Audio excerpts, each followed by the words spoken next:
Harry, start of the season. Last season was difficult to predict. This season doesn't look to be any easier. Some of the big boys are flexing their muscles. Let's begin with Manchester United. Being in the wilderness, by their standards, looks like they're back.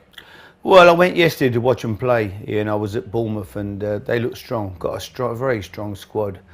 Even the bench, they're bringing people off the bench there that's, big players. And the young centre half looked outstanding yesterday, So they look a good team again. The centre forward's going to score goals. Ibra, he scored yesterday, and he's going to be up there with leading goal scorers in the league, if not the leading goal scorer this year. I certainly think he'll be pushing for that position. But all round, they look a strong outfit again, and obviously Mourinho going there, it's going to give them a big lift, and I think they will be up there. One of 6 contenders, but just one of 6, because I wouldn't like to pick a winner. Ibra is not a long-term buy, but Man United aren't looking long-term either. They're looking to get back to winning silverware. Well, sometimes you can't always be making long-term buys. There's too many chairmen now. Well, if we take him, there's no sell-on. What we're going to get, what he gives them. If he wins the league title this year, it doesn't matter if there's no sell-on or not, does it? He's done his job, whatever he cost them. And there's every chance he could do that job, because you looked at him yesterday, he was powerful, great ability to hold the ball up, bringing people into play, took his goal well, nearly scored a great free kick, took a great save from the keeper. But he's got a presence about him, and I think the presence showed. They had a free kick on the edge of the box. Rooney was there, he was there, and you thought, well, hang on, this is going to be a meeting of 2 powerful people, and he took it. So even as though Wayne knew his place a little bit there, You've managed a few so-called difficult players in your time. He was undoubtedly still one of the best box office players in the world, but he has a reputation as well. But then the manager's fairly strong-minded as well. Absolutely. Are difficult players just difficult because they're not happy?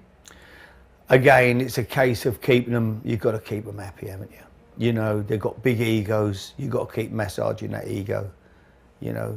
The moment you start dragging him off, substituting him, leaving him out of the team, you're going to have problems. I don't care who you are, who the manager is. He's quickly, and players, they love you when it's going their way, when you're picking them, and you're saying nice things about them, and they're in the team. The moment you leave them out, it changes very quickly. But no, he's a big player, but Mourinho's handled him and people like him throughout his career, so I don't think you'll have a problem with him.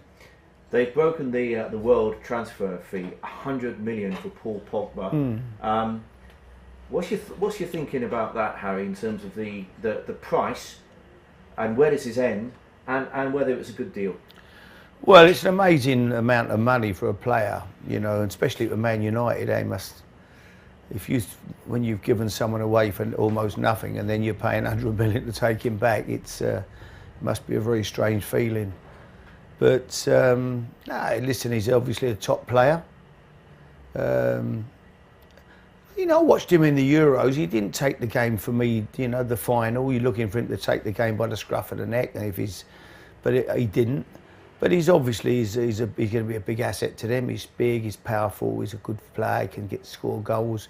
So, but still an awful lot of money. He's got to produce for that amount of money, hasn't he?